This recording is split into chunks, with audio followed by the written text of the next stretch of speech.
Assalamualaikum warahmatullahi wabarakatuh. Perkenalkan, saya Vivi Nurjayani, mahasiswa Apoteker UMM angkatan 17 dengan NIM akhir 088. Pada kesempatan kali ini, saya akan menjelaskan mengenai basic dressing set, salah satu alat kesehatan habis pakai yang banyak digunakan dalam perawatan luka. Basic dressing set merupakan seperangkat alat steril yang digunakan untuk tindakan perawatan luka, baik luka operasi maupun luka akibat trauma.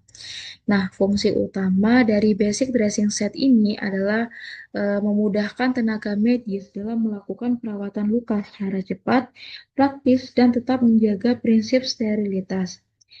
Target dari penggunaannya adalah tenaga medis, terutama perawat dan dokter, dengan pasien yang memerlukan tindakan perawatan luka. Pada kemasan gambar produk basic dressing set merek OneMed ini menunjukkan informasi penting yang tercantum pada kemasan. Pada tampak depannya terlihat jelas nama produk yaitu Basic Dressing Set disertai dengan logo dan merek OneMed sebagai produsen alat kesehatan.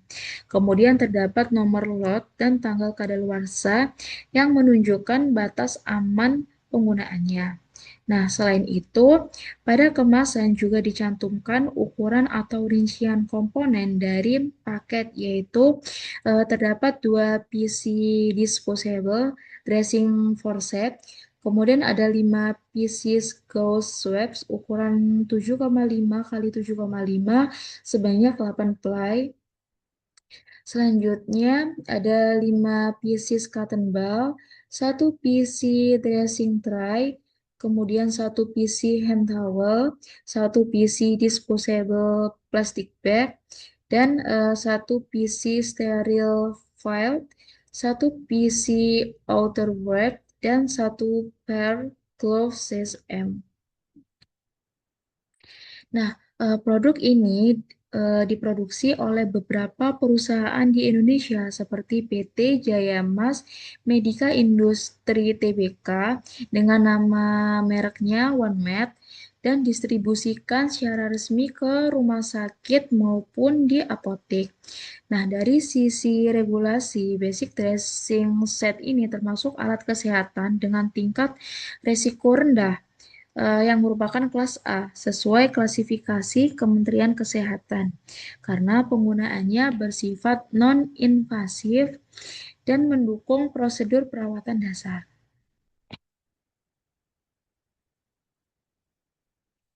Selanjutnya masuk pada prinsip penggunaan basic dressing set. Jadi prinsip penggunaan basic dressing set ini adalah untuk menjaga aseptik dan sterilitas. Sebelum digunakan, kemasan harus diperiksa untuk memastikan tidak rusak dan belum melewati masa kadaluarsa.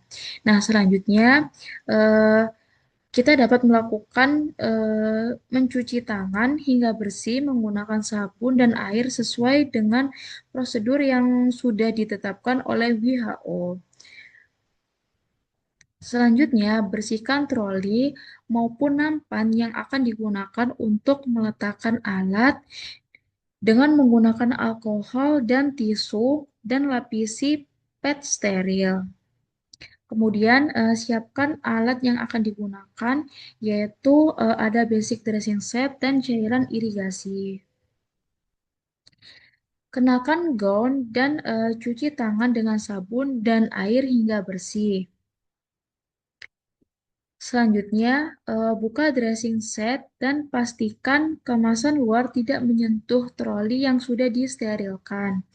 Selanjutnya, lakukan dekontaminasi tangan dengan hand sanitizer alkohol.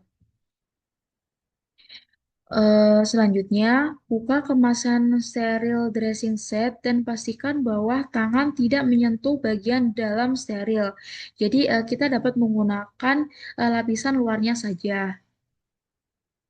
Selanjutnya, tata alat yang rapi dan jangan sampai mengkontaminasi daerah steril. Jadi, kita dapat melakukan tatanan alat menggunakan forceps.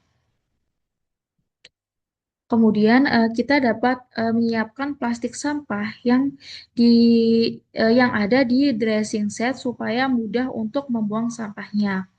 Selanjutnya, kita dapat melakukan dekontaminasi tangan lagi dengan hand sanitizer. Kemudian, pemeriksaan luka pada pasien itu dapat kita lakukan. Selanjutnya, lakukan dekontaminasi tangan dengan hand sanitizer berbasis alkohol. Selanjutnya, pakai sarung tangan yang ada di dressing set. Kemudian, bersihkan luka menggunakan kasa steril dan larutan pembersih, seperti larutan irigasi tadi yang sudah disiapkan untuk menghilangkan kotoran atau debris yang menempel pada luka. Jadi di sini untuk penggunaan forceps ini harus selalu diingat bahwa selama merawat luka pasien kita harus menggunakan forceps yang tersedia pada dressing set supaya luka tidak terkontaminasi atau tidak bersentuhan dengan tangan secara langsung. Selanjutnya, aplikasikan atau tempelkan plester luka steril langsung di atas luka. Eh, Pastikan plester luka tersebut itu dapat menutupi seluruh area luka. Selanjutnya, kita dapat membuang semua bahan atau alat bekas ke dalam plastik sampah. Kemudian plastik sampah tersebut kita buang ke limbah medis atau sampah infeksius yang ada di dalam ruangan maupun yang ada di rumah sakit. Seperti itu. Selanjutnya, kita dapat mencuci tangan hingga bersih setelah melakukan tindakan. Dan selanjutnya, bersihkan troli ataupun nampan yang sudah dipakai dengan alkohol. Untuk penyimpanan basic dressing set ini sebaiknya disimpan pada suhu ruang yang kering, tidak lembab, dan terhindar dari paparan sinar matahari secara langsung. Sedangkan untuk pemusnahannya, apabila sudah kadaluarsa, produk harus dimusnahkan sesuai dengan prosedur limbah medis non B3. Jika sudah digunakan pada pasien, maka sisa alat dan bahan harus dibuang ke dalam tempat sampah medis infeksius. Seperti cara tadi yang sudah saya jelaskan, untuk kemudian dikelola sesuai standar rumah sakit atau fasilitas kesehatan. Dengan demikian, basic dressing set memiliki peran penting dalam mendukung praktek medis sehari-hari, terutama dalam menjaga kebersihan dan mencegah infeksi pada luka pasien. Cukup sekian penjelasan dari saya mengenai basic dressing set. Kurang lebihnya saya mohon maaf. Terima kasih. Wassalamualaikum warahmatullahi wabarakatuh.